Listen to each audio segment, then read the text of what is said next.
अस्सलाम वालेकुम एवरीवन। जिस टॉपिक पर हम आज डिस्कस करेंगे, जिस टॉपिक पर हमारी आज डिस्कशन होगी वो है सिविल मिलिट्री रिलेशंस।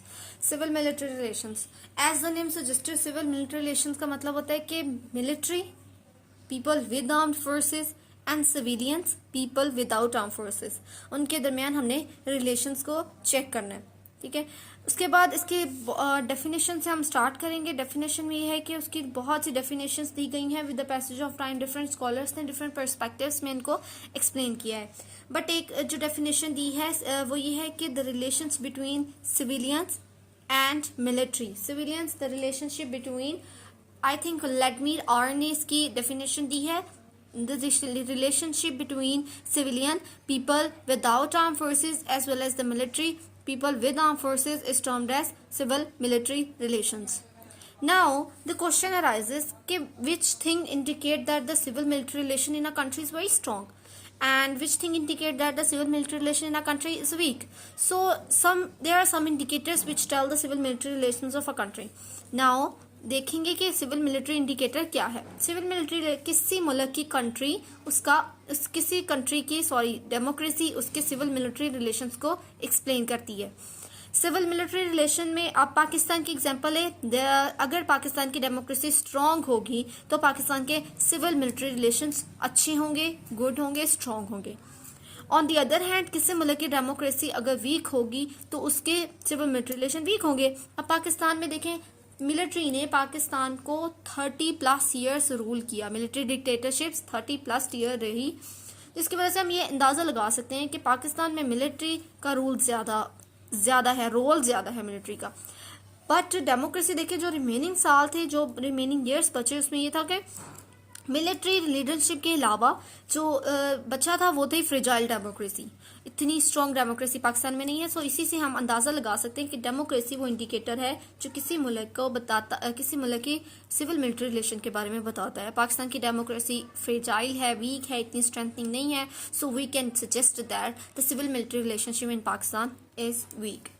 नाउ आगे हम जाएंगे उसके British legacy. We can easily suggest that the civil military is a British legacy. India subcontinent, as we know के 1947 से पहले ईस्ट इंडिया कंपनी यहाँ आई थी और ब्रिटिश ने इंडिया को अपनी कॉलोनी बना लिया था। नाउ कॉलोनीज ऐसी स्टेट के अंडर ऐसी छोटी छोटी मतलब दूसरे कंट्री को अपने अंडर लाना जिनके रिसोर्सेज को यूज करते हैं उनको टोटली एक्सप्लॉइट किया जाता है। ठीक है, एक्सप्लॉइट करके कॉलोनी के नेचुरल रिसोर्सेज को यूज किया जाता है, उनके ह्यूमन रिसोर्सेज को यूज किया जाता है, बट एज अ रिजल्ट उस कॉलोनी को कोई बेनिफिट नहीं होता। फॉर एग्जांपल, अब इंडिया सब कॉन्टिनेंट ब्रिटिश की कॉलोनी थी। ब्रिटिश ने इंडिया के रिसोर्सेज यूज किए, सब कॉन्टिनेंट के रिसोर्सेज यूज किए, ह्यूमन रिसोर्सेज, ह्यूमन पावर सारी यूज की, उनके ऊपर रूल किया और एक्सप्लॉइट किया, टोटली एक्सप्लॉइट करके रख दिया कॉलोनी को और खुद उनको बेनिफिट हुआ। सो यही होती है कॉलोनाइजेशन और कॉलोनी का सिस्टम के जिस मेन पावर की छोटी स्टेट कॉलोनी होती है वो मेन पावर उस कॉलोनी को टोटली एक्सप्लॉइट करती है। ब्रिटिश लेगेसी से ही मिलिट्री का सिस्टम स्टार्ट हुआ। वहां से ही ब्रिटिश ने अपने पावर को मेंटेन करने के लिए मिलिट्री इंट्रोड्यूस करवाई और ये मिलिट्री से ये कॉन्सेप्ट आगे मूव किया जा रहा है। अब नाउ नेशन से सिस्टम में भी ये कहा जाता है कि जिस कंट्री की मिलिट्री स्ट्रांग होगी उस कंट्री की स्टेबिलिटी होगा, वो कंट्री में स्टेबिलिटी होगी, इंटरेस्ट बेस्ड होगी और स्ट्रांग होगी। सॉवरेनिटी के लिए भी मिलिट्री होना बहुत जरूरी है, स्ट्रांग मिलिट्री होना बहुत जरूरी है। नेक्स्ट है civil military relation in Pakistan, it's historical perspective. Civil military relation, as you know that Pakistan is a parliamentary democracy. So democracy में मिलिट्री का कोई जगह नहीं है, कोई हम उसको प्लेस नहीं दे सकते। But unfortunately 30+ years, as I said forward back previously के पहले ही 30+ ईयर में मिलिट्री रूल कर चुकी है उसको कंट्री को। 1958 टू 1971, 1977 टू 1988, 1999 टू 2008। तो ये सारे इयर्स थे जिसमें मिलिट्री की लीडरशिप आ गई थी, मिलिट्री कू हुआ था कंट्री में। जो रिमेनिंग इयर्स हैं, the remaining years is actually a fragile democracy. उसमें भी मिलिट्री ने किंगशिप की तरह उसको रूल किया, डेमोक्रेसी को, पॉलिटिकल पार्टीज को, पॉलिटिकल लीडर्स को, जिसकी वजह से आइडेंटिटी क्राइसिस भी हुए। सो 1947 में पाकिस्तान जब बना तो सबसे पहले तो इंडिया ये चाहता ही नहीं था कि पाकिस्तान बने, पाकिस्तान को वो नहीं चाहता था कि एक सेपरेट स्टेट बनाया जाए। नेक्स्ट, जब उन्होंने बनाने के लिए हामी भरी तो उनका ये आइडिया था कि हम एक फ्रेजाइल सी, वीक सी स्टेट बनाएंगे जो बाद में इंडिया में जम कर ली जाएगी। बट ये हुआ कि पाकिस्तान जब बना तो उसको बहुत से थ्रेट्स थे, इंटरनल थ्रेट थे, एक्सटर्नल थ्रेट थे, और उन थ्रेट्स में मेन थ्रेट था इंडिया का। सो 1947 ऑनवर्ड जब इंडिया ने पाकिस्तान के ऊपर अटैक किए, और तो तभी ज़रूरत पेश हुई कि पाकिस्तान अपनी मिलिट्री को स्ट्रॉन्ग करे ताकि उसका सर्वाइवल मेंटेन रहे। 1947 ऑनवर्ड पाकिस्तान ने अपने हैवीली बजट को इन्वेस्ट किया, हैवीली इन्वेस्टमेंट की डिफेंस सेक्टर पर, और अपनी मिलिट्री को स्ट्रॉन्ग कर लिया। 1945 ऑनवर्ड जब कोल्ड वार का इरा था तो उस कोल्ड वार के इरा में मिलिट्री और ज़्यादा स्ट्रॉन्ग हो गई। So with the passage of time military की पावर इंक्रीज होती चली गई। इतनी पावर इंक्रीज हो गई, इतनी पावर वेस्टेड हो गई कि मिलिट्री ने उन पावर को यूज करके डोमेस्टिक पॉलिसीज में इंटरफेयर करना स्टार्ट कर दिया। डोमेस्टिक पॉलिसीज में with the passage of time military की पावर और एक्सपेंड हुई। उन्होंने फॉरेन पॉलिसी में अपना इंट्रोडक्शन स्टार्ट कर दिया। न्यूक्लियर पॉलिटिक्स में उन्होंने अपना इंटरफेयर करना स्टार्ट कर दिया। सो इससे क्या हुआ, जो पॉलिटिकल लीडर्स थे, जो पॉलिटिकल इंस्टीट्यूशन थे, वो क्या हुआ, डिस्ट्रेस सी सिचुएशन हो गई उनमें। उन्होंने कहा कि अगर मिलिट्री इंटरफेयर करेगी तो वो तो थ्रेट हो जाएगा किसी भी कंट्री की सिक्योरिटी के लिए, किसी भी कंट्री की स्टेबिलिटी के लिए। So but with the passage of time interference बढ़ती गई, और आज एक मिलिट्री का स्ट्रॉन्ग रोल है एस्टेब्लिशमेंट का, कंट्री के पॉलिटिक्स में, कॉन्स्टिट्यूशन में एक स्ट्रॉन्ग रोल है, फॉरेन पॉलिसी में एक स्ट्रॉन्ग रोल है। Now 21st century, at the arrival of 21st century media की फ्रीडम हुई, मीडिया ने अवेयरनेस दी, सोशल मीडिया यूजर्स इंक्रीज हुए, जिसकी वजह से लोगों ने ये स्लोगन स्टार्ट कर दिया that there is no place of military in constitutional policies. So उन्होंने कहा कि मिलिट्री की पॉलिटिक्स में कोई जगह नहीं है। ठीक है, पॉलिटिकल पावर इतनी स्ट्रांग नहीं है, मिलिट्री पावर स्ट्रांग है, इसलिए पॉलिटिकल पावर मिलिट्री पावर से compete नहीं कर सकती। और ये भी हम कह सकते हैं कि हमारे स्पेशली पाकिस्तान के सर्वाइवल के लिए मिलिट्री बहुत ज़्यादा ज़रूरी है। With the passage of time military के रूल्स को एक्सटेंशन देने स्टार्ट हो गए। चीफ ऑफ आर्मी स्टाफ, अब ये जनरल आसम मुनीर से पहले थे जनरल कमर जावेद बाजवा, उनको एक्सटेंशन दी गई। उसके बाद रहील शरीफ को आई थिंक एक्सटेंशन दी गई। तो ये एक्सटेंसिव या एक्सटेंडेड मिलिट्री रूल थे, इसकी वजह से पॉलिटिकल मैनेजमेंट में डिफिकल्टी आना स्टार्ट हो गई। कोई भी कंट्री की स्मूथ एग्जीक्यूशन, उसकी कंट्री के सर्वाइवल के लिए ज़रूरी है कि उसकी पॉलिट्री और मिलिट्री दोनों बैलेंस्ड हो, उनमें रिलेशनशिप बिल्कुल बैलेंस्ड वे पे जाएं। बट ये है कि पाकिस्तान की पॉलिटिकल पावर इतनी स्ट्रांग नहीं है, पॉलिटिकल लीडरशिप इतनी स्ट्रांग नहीं है जितनी पाकिस्तान की मिलिट्री स्ट्रांग है। सो पाकिस्तान की डेमोक्रेसी इसीलिए फ्लोरिश नहीं हो रही, डेमोक्रेसी में प्रॉब्लम्स आ रही हैं। Now the question arises, what is the role of Pakistan military? Civil military relations में पाकिस्तान मिलिट्री के रोल्स क्या है? रोल्स में आता है कि Pakistan military role is have multiple roles, preparing for and responding to natural disaster, as well as के अगर यूएन के जो मिशंस हैं उसके लिए मिलिट्री पर्सोनल्स की ज़रूरत हो, उसमें भी इनका रोल है। कंट्री में किसी स्पेशल केस में लॉ एंड ऑर्डर की सिचुएशन को मेंटेन करना, उसमें भी पाकिस्तानी मिलिट्री का बड़ा रोल है। बॉर्डर सिक्योरिटी फोर्सेस, बॉर्डर से प्रिवेंशन करना, फॉरेन इंटरवेंशन को, फॉरेन अटैक से, वो भी एक बहुत रोल है मिलिट्री का। और उसके बाद काउंटर इंसर्जेंसीज और काउंटर टेररिज्म ऑपरेशंस, ये मेजर रोल है जो आजकल मिलिट्री परफॉर्म कर रही है, ज़्यादा प्रोमिनेंट भी हो रही है इनमें। सो ये सारे हैं मिलिट्री के role. Now the question arises, what are the interest of military? Military के इंटरेस्ट क्या हैं? सो मिलिट्री इंटरेस्ट में आता है कि among the Pakistan military major interest and concerns are issues related to national security. Issues related to national security में कि army क्या करती है, army maintain deep interest in issues related to national security. और वो इश्यूज कौन कौन से हो सकते हैं, मतलब कि अगर कंट्री का न्यूक्लियर प्रोग्राम है, कंट्री की पॉलिसी है, तो उसमें मिलिट्री का रोल है। ठीक है, पॉलिसी किसी कंट्री की तरफ, स्पेसिफिक फॉरेन स्टेट की तरफ, फॉर एग्जांपल इंडिया, सो उसमें इसका रोल है। फॉर एग्जांपल जिया के एरा में मिलिट्री ने डायरेक्टली न्यूक्लियर पॉलिसी को कंट्रोल किया और अफगान वार को कंडक्ट किया। न्यूक्लियर पॉलिसी बहुत ज़्यादा क्लोज रही, मिलिट्री के अंडर रही और अफगान वार में। बट इन सितंबर 1991 बेनजीर भुट्टो ने कंप्लेन की थी that she was denied information about highly sensitive aspect of the country nuclear program during the first term as a prime minister. So but 1989 onward जब US के troops का withdrawal हुआ तो foreign office और civilian leadership का role था Afghan policy में, implementing role था, फॉर्मुलेटिंग रोल था, बट फिर भी सीनियर आर्मी कमांडर्स आईएसआई के ऑफिसर ने सिग्निफिकेंट इनपुट दी इस रिगार्ड में, बहुत ज़्यादा, मतलब कि इंटरवेंशन ज़्यादा की। उसके बाद यह है कि किसी भी कंट्री के साथ पाकिस्तान के कैसे रिलेशंस होंगे उसमें भी मिलिट्री का बहुत रोल है। For example that military has deep interest in policy toward India including Kashmir. अब कश्मीर के इशू के साथ इंडिया के साथ जो भी ओके अब कश्मीर इशूज पे हम बात कर रहे थे और उसके मिलिट्री के इसमें इंटरेस्ट के बारे में हम बात कर रहे थे, तो इसमें यह था कि army maintain deep interest in policy toward India including Kashmir. Kashmir India से related, as we know that कि कश्मीर और पाकिस्तान और इंडिया ये बहुत ही सीरियस मैटर है। काफ़ी ज़्यादा सालों से ये क्या है, अंडर कंसिडरेशन है और उसके बाद अंडर वॉर, इसके अंडर राइवलरी है।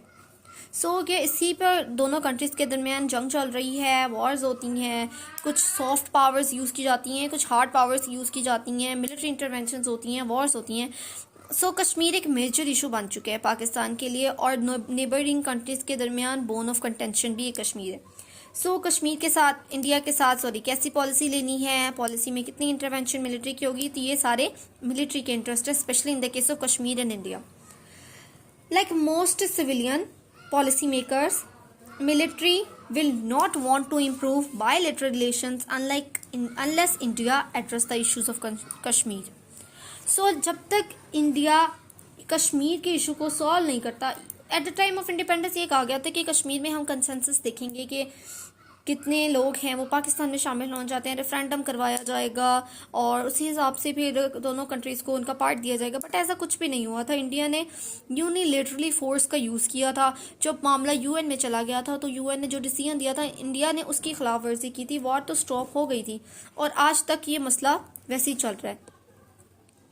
नाउ एक डॉक्टर मोहम्मद वसीम ने कहा था कि मिलिट्री की रिस्पॉन्सिबिलिटीज़ के हिसाब से एक कोट दिया था, काफ़ी अच्छा लगा मुझे वो। उसमें ये था कि the army has power but no responsibility, the politician have responsibility but no powers, it is the worst relation ever. So ये कहा जाता है कि आर्मी के पास पावर है पर उनकी रिस्पॉन्सिबिलिटी नहीं है, पॉलिटिशियन के पास रिस्पॉन्सिबिलिटी है बट उनके पास पावर नहीं है। सो ये भी वर्स्ट रिलेशन एवर है, civil military relation. Next interest क्या है मिलिट्री का, वो ये है कि import of arms and munitions from arm producers. किसी भी कंट्री की स्ट्रेंथ का अंदाजा हम उसके आर्म फोर्सेस से लगा सकते हैं। आर्म फोर्सेस बाय करना आर्म प्रोड्यूसर से, ये रोल है मिलिट्री का। ओवरसीज वेपन्स को लेना, इक्विपमेंट्स को लेना ताकि अपनी मिलिट्री पावर, न्यूक्लियर पावर्स को इंक्रीज किया जाए, इसमें मिलिट्री का बहुत ज़्यादा रोल है। So imports of arm and munitions from arm producers is another military interest with the foreign policy implications. Number 3 is the opposition to any unilateral cut in the defense expenditures. अगर parliament, अगर president, prime minister या country की constitution, democratic leadership ये decision देती है कि हम military के डिफेंस को कम कर देंगे, कट डाउन करेंगे, मिलिट्री में जो बजट्स आ रहा है इसमें से थोड़ा सा उसको कम करेंगे, तो उसमें भी मिलिट्री क्या करती है, उसकी ओपोजिशन कर सकती है अगर कोई यूनिलेटरल कट होगा डिफेंस बजट में। फॉर एग्जाम्पल अभी कनाडा में ये कहा जा रहा है कि आज सुबह न्यूज़ में कि कनाडा के डिफेंस एक्सपेंडिचर में कट डाउन किया जा रहा है, उनके डिफेंस बजट को कम किया जा रहा है, तो उसमें भी मिलिट्री, इसी तरह अगर पाकिस्तान के बजट को कम किया जाएगा तो मिलिट्री उसकी ओपोजिशन कर सकती है। Next is the protection of perks and privileges. Military को बहुत ज़्यादा पर्क्स एंड प्रिविलेजेस हासिल हैं।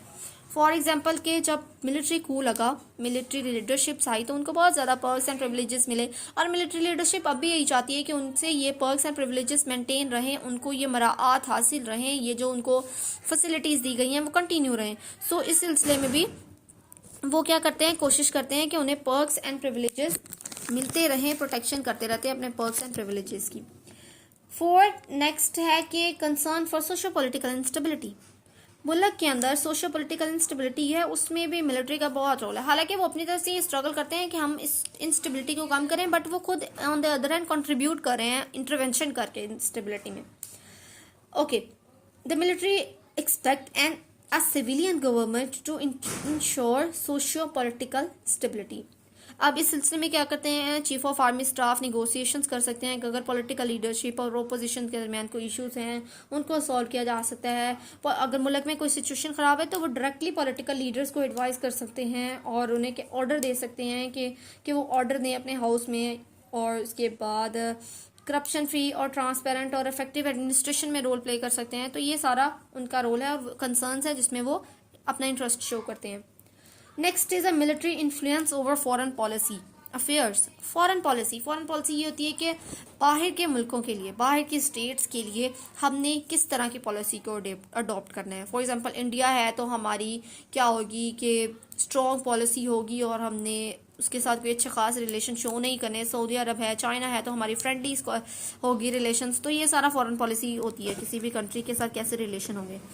सो फॉरेन पॉलिसी में भी मिलिट्री अपना इंटरेस्ट बहुत शो करती है। बहुत पॉलिटिकल लीडरशिप और मिलिट्री इंटरेस्ट दोनों की रेस होती है, स्ट्रगल होती है कि किसका फॉरेन पॉलिसी पे ज़्यादा इंटरवेंशन होगा। सो मिलिट्री क्या है, military specially sensitive toward foreign policy, जैसा कि India, Afghanistan and US. Frequent foreign visit of Chief of Army Staff to these countries are the testimony to this claim। अब इस सिलसिले में जो चीफ ऑफ आर्मी स्टाफ हैं वो कभी चाइना विजिट करते हैं, कभी इंडिया तो खैर कम ही करते हैं, बट इस सिलसिले में वो बहुत सी स्ट्रगल्स करते हैं।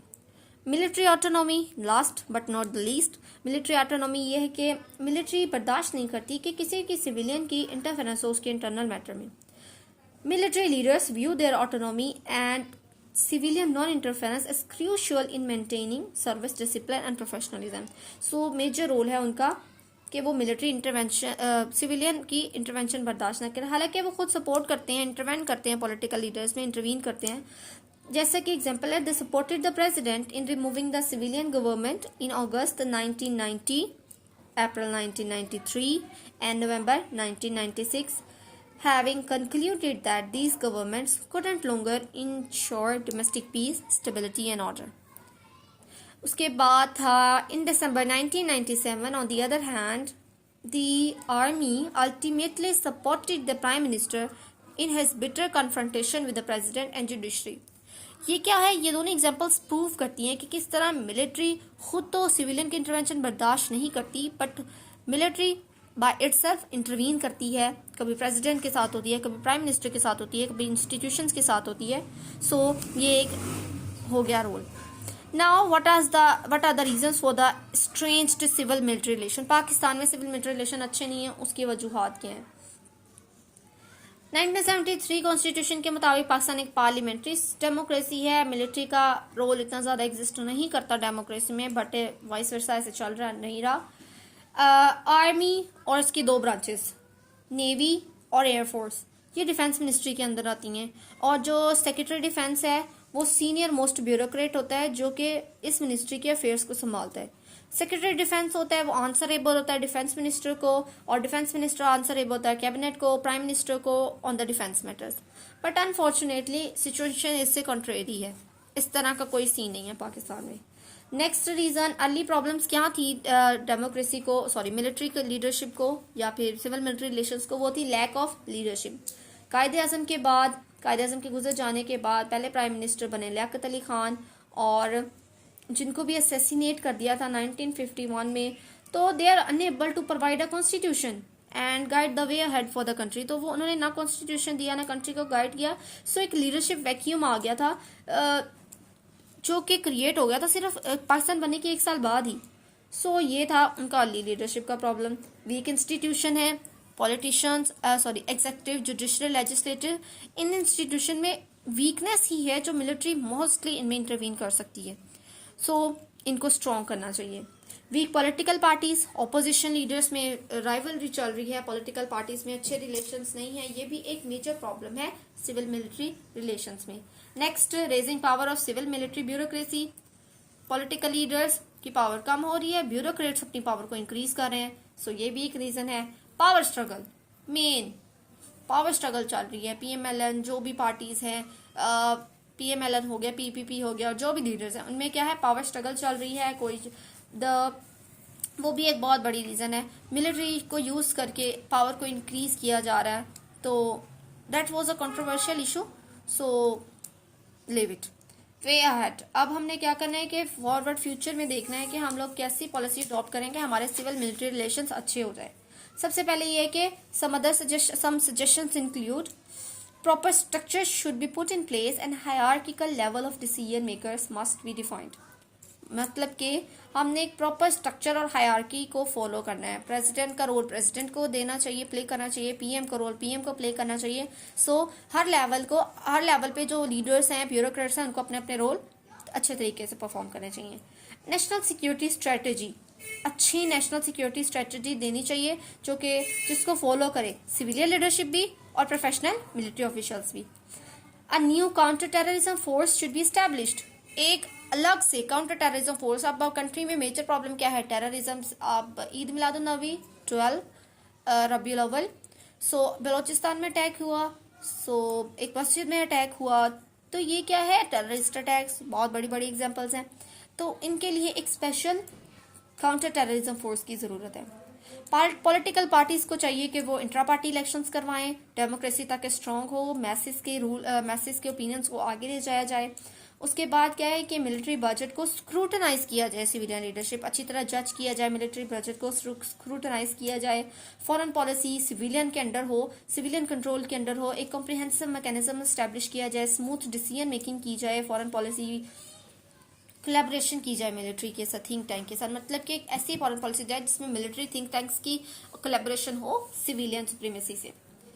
Next is a rule of law and good governance must be ensure by the civilian government. Rule of law हो, गुड गवर्नेंस हो, तो ये सारे होने चाहिए। Civil military consensus on, last but not the least, civil military consensus on relationship with India. अब major ये है कि पॉलिटिकल लीडर्स कुछ चाहते हैं कि निगोशिएशन हो जाए, मिलिट्री चाहती है कि निगोशिएशन ना हो। सो इंडिया के मैटर में, कश्मीर के मैटर में प्रॉपर कंसेंसस किया जाए। In future media, civil society, philanthropists and writers need to be taken on board in diffusing mistrust between the civilian and military establishment। Media आ रहा है, डिसइंफॉर्मेशन, मिसइंफॉर्मेशन मेजर। सो इससे अच्छा है कि मीडिया को उनका रोल राइटली अदा करने दिया जाए, अपना रोल्स परफेक्टली परफॉर्म करने दिया जाए। फ्यूचर में मीडिया, सिविल सोसाइटी, फिलेंथ्रोपिस्ट क्या करेंगे कि इनसे मिसट्रस्ट ज्यादा बढ़ सकता है। सो इस हिसाब से मीडिया के हिसाब से गवर्नमेंट को और मिलिट्री को अच्छी पॉलिसीज, ताकि वो रोक सकें, इस अच्छी पॉलिसीज देनी चाहिए ताकि वो रोक सकें इस मिस इन्फॉर्मेशन को एंड डिसइंफॉर्मेशन को। Appointment of chief of army staff on the basis of their seniority की बेसिस पे चीफ ऑफ आर्मी स्टाफ को अपॉइंट किया जाए। ट्रांसपेरेंट और टाइमली इलेक्शंस करवाए जाएं, आजकल जो कंट्री में डिले हो रहे हैं। और बट उसकी भी एक मेजर वजह है, तो आई थिंक हल्का बंदी होना, in my opinion that was a good reason, कि जिसकी वजह से हमें पता चलता है with the passage of time कि कितने मतलब सीट्स इंक्रीज हुई हैं सेनेट में और कितनी कम हुई हैं। सो इसी वजह से supremacy of the parliament in all major policy making, policy में पार्लियामेंट पॉलिसी मेकिंग के लिए तो होती है, तो उसको उसका रोल दिया जाए। So that's all about today lecture civil military relations. So अगर आपको कुछ समझ ना आए और कुछ गलती हो गई हो मुझसे, so excuses and just like and subscribe it. Thank you so much.